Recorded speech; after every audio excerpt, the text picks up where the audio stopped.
Para além do custo humano e das consequências ambientais, emocionais, a tragédia no Rio Grande do Sul gerou um enorme impacto econômico. O Brasil nunca teve um evento climático com um efeito tão devastador. 90% dos municípios gaúchos foram afetados. A economia do estado, responsável por 70% da produção de arroz no Brasil, 15% de carnes, 12% de soja e 4% de milho, devem colher pelo menos 2%, em vez de manter os 3,5% de crescimento dos últimos 12 meses. A título de comparação, o impacto para a economia brasileira, como um todo, deve ser maior do que os efeitos do Katrina na economia dos Estados Unidos, em 2005. Isso porque a participação do Rio Grande do Sul é mais de 6 vezes maior na economia do país do que a participação de Louisiana, o estado mais atingido pelo Katrina, na economia dos Estados Unidos. O que o desastre no Sul vai representar para a economia do Brasil e quais medidas de proteção econômica podem ser tomadas no futuro? Segunda-feira, 20 de maio de 2024.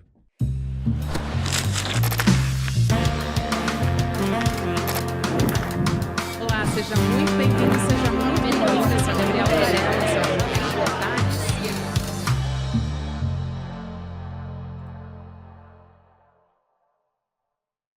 Oi, seja muito bem-vindo, seja muito bem-vinda. Tá começando mais um videocast em detalhes e aqui sempre com um convidado ou uma convidada a gente analisa uma temática ou uma notícia importante do momento. Hoje eu converso com Davi Decache, que é doutor em economia pela UNB, a Universidade de Brasília, assessor econômico na Câmara dos Deputados. A gente vai falar sobre a situação econômica no Rio Grande do Sul e a reconstrução do estado, investimento na prevenção de desastres e por aí vai. Tem muito assunto para a gente explorar por aqui. Decache, obrigada por aceitar nosso convite. Seja muito bem-vindo ao ICL ou em Detalhes também. Olá, Gabi. O prazer é todo meu em participar mais uma vez de um programa do ICL, que eu sou tão fã. E é uma honra também participar, porque a audiência é a mais qualificada da internet e da televisão brasileira. Obrigada, querido. A gente vai começar falando primeiro, sobre essa lei que o presidente Lula sancionou, que é essa lei suplementar para suspender por 3 anos a dívida, né, do Rio Grande do Sul com a União e também anistia os juros que seriam cobrados nesse período, né? Então vamos lá. Tem um ponto interessante desse texto também, que é a alteração no Senado, né, que aconteceu, que permite que os outros estados passem, se eles passarem, na verdade, né, por situações similares à do Rio Grande do Sul, com calamidade reconhecida pelo Congresso, que eles tenham as dívidas suspensas também. E no fim das contas, no caso do Rio Grande do Sul, né, são 23 bilhões de reais que o Rio Grande do Sul vai poder usar para a reconstrução do estado. Eu queria entender a sua avaliação sobre esse socorro financeiro que está acontecendo agora. E essa é uma ação de urgência. O que precisa ser feito a partir do que está acontecendo? Você espera que exista uma mudança de comportamento, não só do governo, né, mas dos estados e municípios também, para que eles se preocupem mais com o investimento na prevenção de desastres? Porque a gente teve, inclusive, no Rio Grande do Sul, no ano passado, situações bastante parecidas com essa, não tão graves, mas a gente teve enchentes, teve, enfim, chuvas que deixaram o Rio Grande do Sul em uma situação bastante grave também. Perfeito. Uma primeira observação que é muito importante é que a medida de suspensão da dívida ela é necessária, porém muito insuficiente. Muito mesmo, Gabi. Porque nós temos 3 camadas, 3 etapas para a reconstrução, uma de curto prazo, uma de médio prazo e uma de longo prazo. No médio e no longo prazo, daqui a 3 anos, nós vamos ter uma bomba fiscal estourando no Rio Grande do Sul, que vai inviabilizar novamente investimentos em prevenção e preparação para tragédias. Por que eu digo isso? Porque as parcelas desses 3 anos no qual a dívida está suspensa, elas gerarão estoque de dívida que será descongelado daqui a 3 anos, corrigido pela inflação. Só o que não está sendo pago são os juros dessa dívida, que não deveriam ser pagos em hipótese alguma. A União não pode ser agiota de Estado e município. Tá? E isso, infelizmente, acontece na história do Brasil e não deveria acontecer. Mas, veja só, então eu estou pegando a dívida do pré-tragédia, congelando e levando para 2027 quando eu vou descongelar essa dívida. Além disso, durante esses 3 anos, novas dívidas serão acumuladas pelo Estado. Então, em 2027, eu terei uma dívida maior ou igual, na melhor das hipóteses, à anterior à tragédia, porém com um Estado com uma menor capacidade de geração de receitas. Então, o tamanho da minha dívida em relação à minha capacidade de gerar receitas em 2027 será muito pior do que antes da tragédia. Como que eu faço um plano de reconstrução de médio e longo prazo com uma bomba fiscal dessas? Por isso que deveria haver uma anistia parcial ou total da dívida. Então, isso soluciona esses 3 anos, mas gera um problema muito sério para o médio e longo prazo, porque o Estado está totalmente destruído, inclusive os seus setores econômicos, a sua capacidade de geração de receitas. Mais que isso, o governo deveria garantir imediatamente a manutenção das receitas dos municípios e dos estados do Rio Grande do Sul, de acordo com a média dos últimos anos, fazendo as transferências necessárias para que eles não tenham perdas de receita. A gente teve uma matéria do UOL trazendo que Porto Alegre não investiu um centavo em prevenção contra desastres, então chama muito a atenção num momento como esse, isso para falar só de Porto Alegre, né, em 2023, mas a gente tem também a situação do Estado de maneira geral. Eu te pergunto, Davi, como é que a gente poderia mudar essa mentalidade no sentido de que a gente precisa tomar medidas, né, levando em consideração a urgência climática que a gente vem passando e sabendo que isso vai acontecer de novo, porque assim como aconteceu no Rio Grande do Sul, outros estados também estão suscetíveis a isso. O que que o governo deveria fazer? O quanto seria necessário ser dedicado, assim, para que os estados estivessem minimamente precavidos para situações como essas, né, de calamidade e de desastres, né, porque a gente está aqui falando tragédias como se fosse um fenômeno natural que não pudesse ser previsto, e não é bem assim, né? O governo federal deveria, a partir dessa tragédia, de tanta dor, de tanto sofrimento, repensar toda a sua estrutura de gastos em prevenção e preparação para tragédias. Criar um grande plano nacional de prevenção. Tá? Por exemplo, no Rio de Janeiro, de onde eu sou, todo ano morrem dezenas de pessoas por conta de encostas que desabam, por conta de falta de investimentos em contenção de encostas. Esse ano vai morrer mais gente.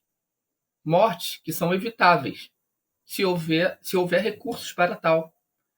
Porém, parece que no resto do Brasil está tudo bem, e que se acontecer uma nova tragédia, abre-se crédito extraordinário e tira as pessoas debaixo da lama, em vez de deixar a encosta desabar antes com prevenção. A meta de primário zero está mantida para o restante do Brasil. O teto de gastos está mantido para o restante do Brasil.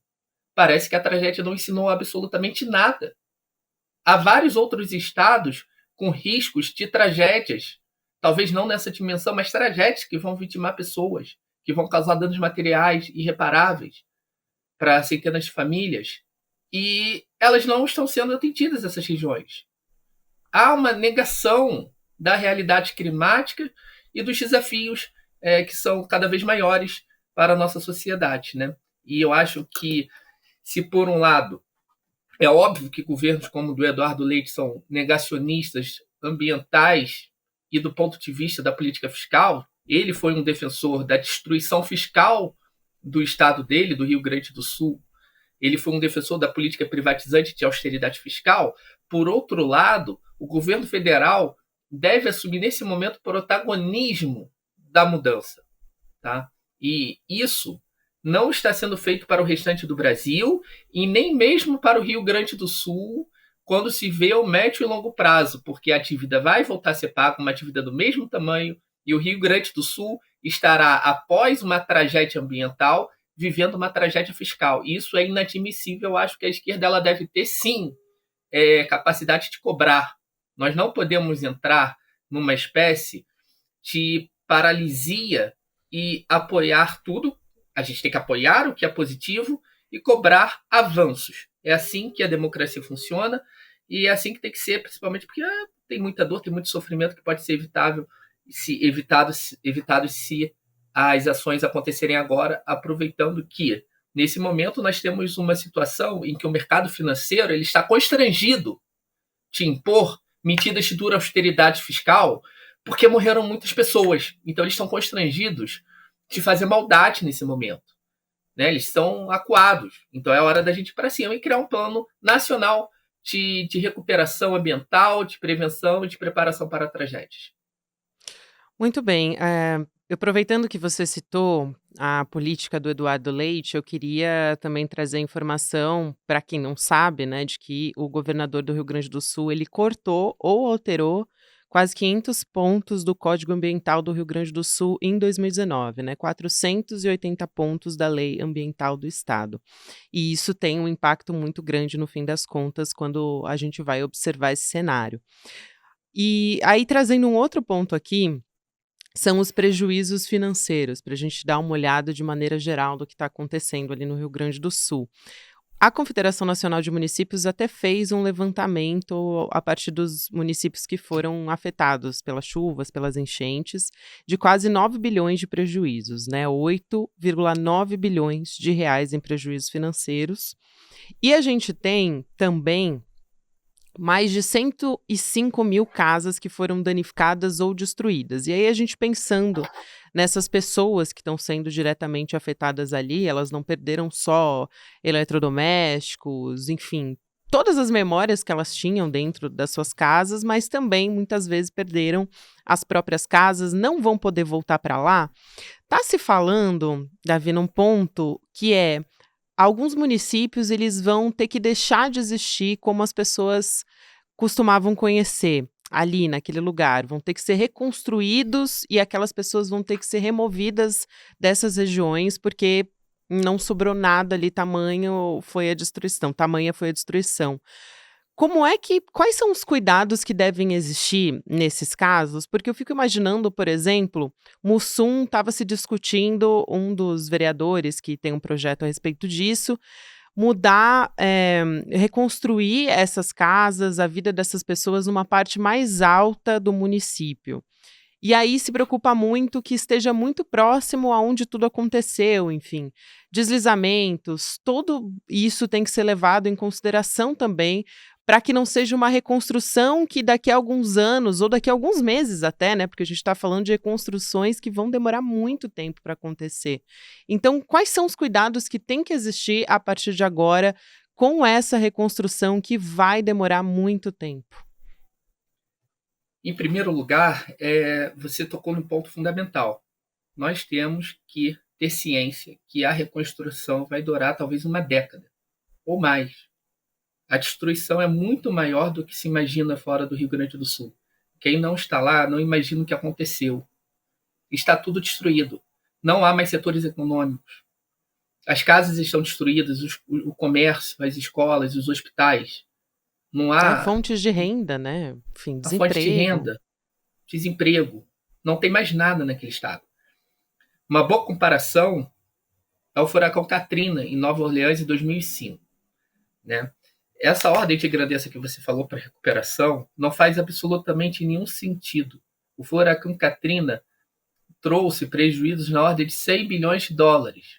Nós estamos falando aqui de 500 bilhões de reais. Uau. Como é que 10, 20 bi vão resolver a situação? 30, 40 bi vão resolver a situação? Então, nós vamos ter que rediscutir profundamente e estruturalmente as políticas fiscais, não só para o Rio Grande do Sul, para todo o Brasil também. Quanto de vidas teriam sido salvas se não fosse essa política perversa de austeridade fiscal que o Eduardo Leite impôs ao Estado? Né? Quantos outros governantes, como Zema em Minas Gerais, não estão impondo políticas parecidas ainda, mesmo após a tragédia? Por que o governo federal não aproveita que há mobilização social e muda essa lógica a partir de agora, derrubando o teto de gastos, derrubando a regra de primário e falando o seguinte: não vamos mais perder vidas por falta de recursos. Nós não vamos mais ter famílias perdendo tudo porque não tivemos investimentos. Isso tem que acontecer agora. E aí tem uma coisa muito importante que eu vou repetir aqui 10 vezes. não podemos deixar que o Estado do Rio Grande do Sul e os municípios saiam desses 3 anos de suspensão da dívida com uma crise fiscal. Por quê? Em meio a uma crise fiscal e um processo de reconstrução que ainda está ocorrendo, a pressão por mercantilizar a tragédia, ou seja, o Estado não tem recursos, os municípios não têm recursos, então você entrega tudo para as mãos do setor privado lucrar com a tragédia, vai ser muito grande. Então, a crise fiscal, ela é o caminho, as portas para a mercantilização da crise e transformar a dor em lucro. Isso não pode acontecer. Por isso eu acho muito importante o abandono agora do novo arcabouço fiscal e das regras de primário para o Brasil não ter mais nenhum limite para salvar o meio ambiente e salvar a vida das pessoas. É isso ou é barbárie completa. Isso foi um aviso, isso vai voltar a ocorrer se não tiver uma lógica, uma mudança na lógica do modelo econômico desse país. Tá? Sim, Acho que isso ainda não aconteceu. Uhum. Sim, sim. Eu acho que além da suspensão do pagamento da dívida, eu queria te ouvir falar a respeito desse pacote de medidas que o governo Lula anunciou, né? Porque envolve a inclusão de mais pessoas que foram afetadas, né, diretamente no Bolsa Família, envolve esse voucher de um pouco mais de R$ 5.000 para que as pessoas possam ter um auxílio, eh, na compra de eletrodomésticos ou de itens que foram perdidos nas casas delas, enfim.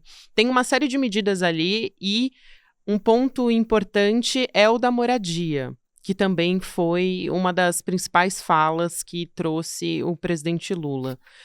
Como é que você avaliou essa medida, né, vamos dizer assim, esse pacote de medidas que o Lula propôs? E mais uma vez, eu te pergunto se isso vai ser o suficiente dada a extensão dessa tragédia. Eu aproveito e te pergunto também, Davi, se a gente já teve na tua avaliação outras, catástrofes climáticas, eu acredito que não, mas outras situações, que demandassem um período de reconstrução tão grande no Brasil.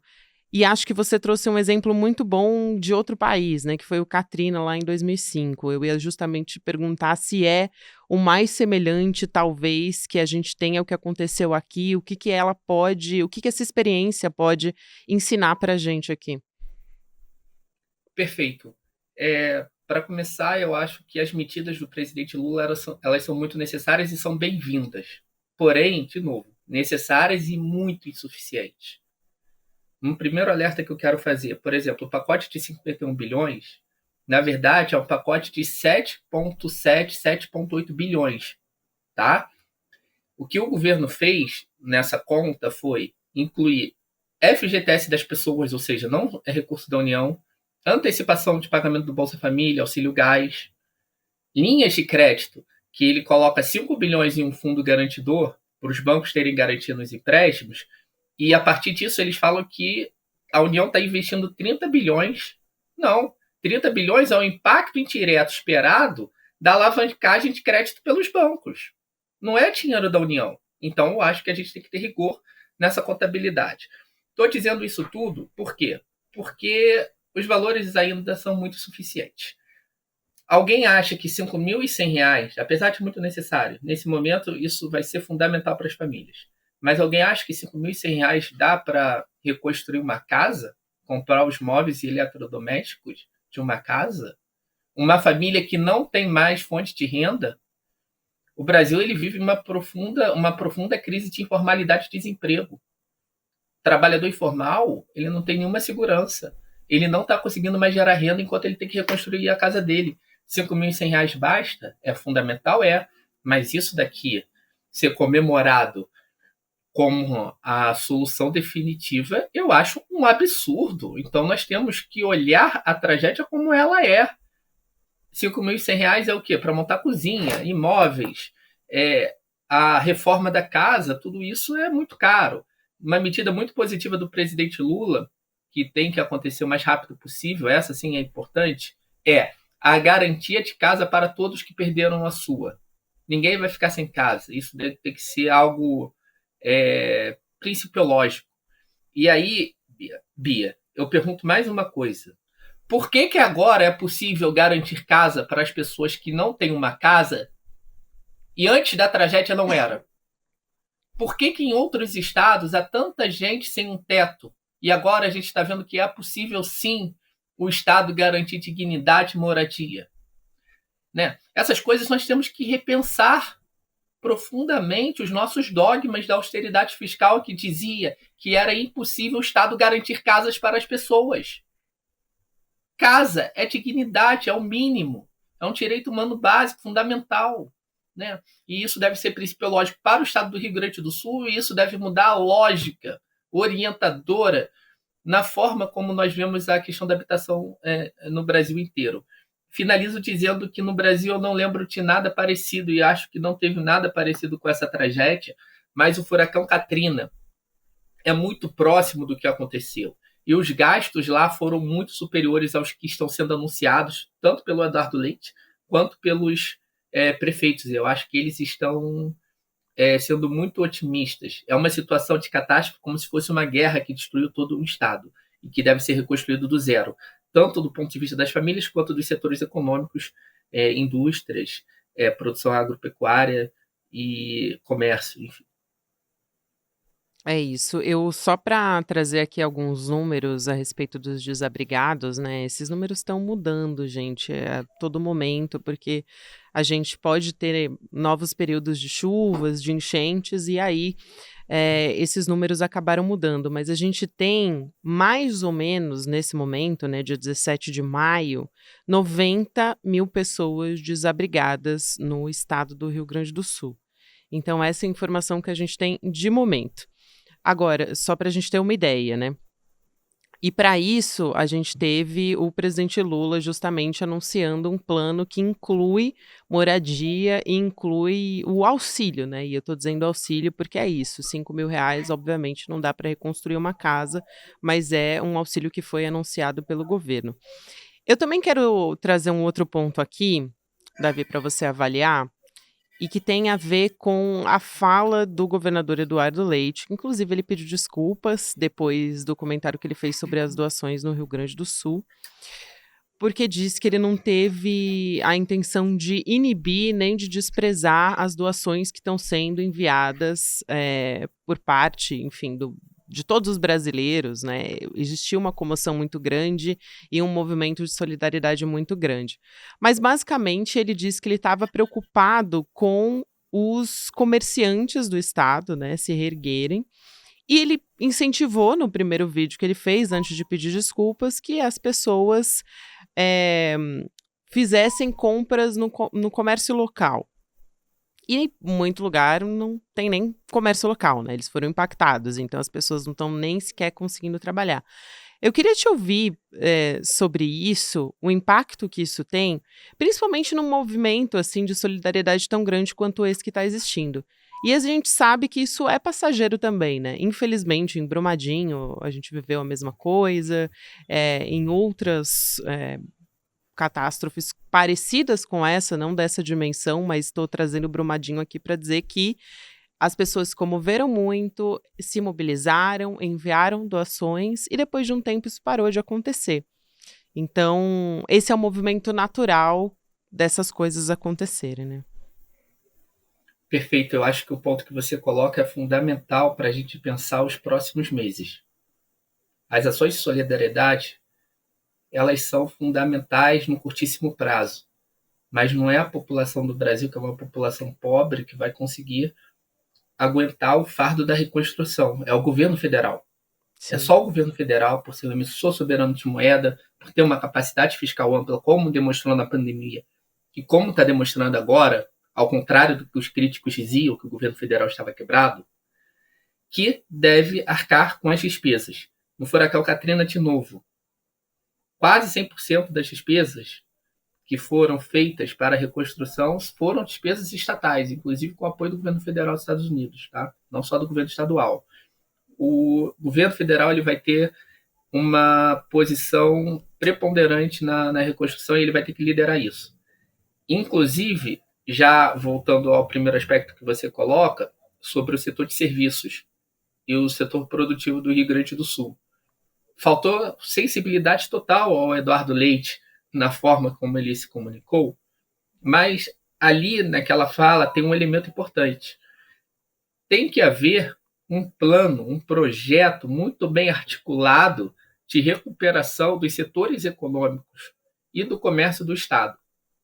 Digo mais, talvez seja necessário reconstruir o Estado com uma nova base produtiva, ou seja, reconstruir, inclusive superando velhos modelos que estavam consolidados.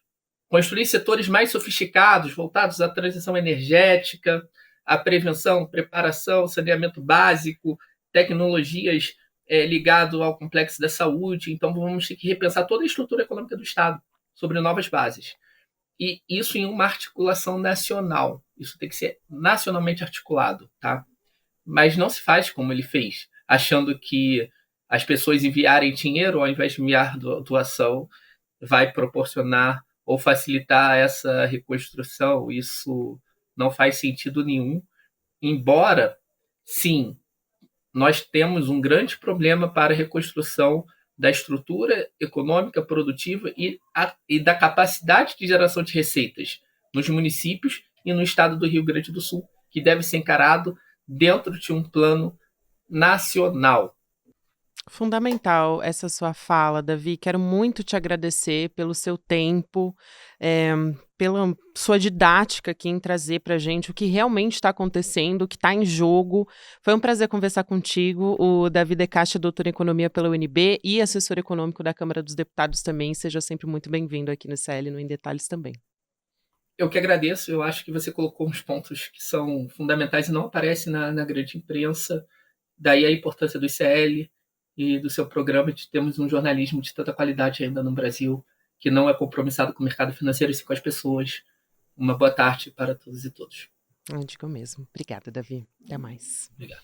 Eu tenho uma super novidade para você. A gente está completando 2 anos de aniversário e para você celebrar junto com a gente, eu quero anunciar, vou fazer até aqui um suspense, o lançamento da loja Sou ICL, que tem produtos exclusivos para você mostrar todo o seu apoio ao nosso jornalismo independente. Vale muito a pena conferir. Tem camiseta, tem canecas, tem boné. Olha só, as camisetas são lindíssimas, né, gente? Então, para você que sempre via a gente com a nossa canequinha e falava, eu quero uma dessa, ou então alguma blusa que a gente estava usando e você falava, agora você pode ter acesso a elas também. Nessa semana de aniversário, a gente também tem uma outra super novidade. Os novos membros solidários vão garantir os seguintes presentes. Vamos lá. Livro do nosso Rodrigo Viana, meu querido companheiro de bancada. Autografado. De Lula a Bolsonaro, Combates na Internet, uma década de luta política no Brasil. O livro Big Techs, a Ascensão dos Dados e a Morte da Política, de Evgeny Morozov, um dos maiores intelectuais estudiosos da tecnologia da atualidade, e um cupom de 35% de desconto em toda a nossa loja. E tem também, claro, o certificado de membro solidário, atestando que você ajuda o ICL a oferecer bolsa de estudos para quem precisa, ou seja, para quem pode ter acesso também à educação de qualidade. Muito bom, né, gente? Só que é por tempo limitado, então acessa aí em detalhesicl.com.br, ou você pode também apontar o seu celular para o QR Code, para quem está me assistindo, para quem está só me ouvindo não, mas para quem está assistindo, pode apontar o celular ali para o canto esquerdo, onde tem o QR Code, e fazer parte dessa comunidade que luta há 2 anos pelo jornalismo independente e pelo conhecimento. Fica a dica aí para você, gente. Muita coisa boa nessa nossa semana de aniversário de 2 anos de ICL, de Instituto Conhecimento Liberta. Obrigada a você que me acompanhou aqui, como sempre, no Em Detalhes. Nosso próximo episódio vai ao ar às 10h30 da manhã.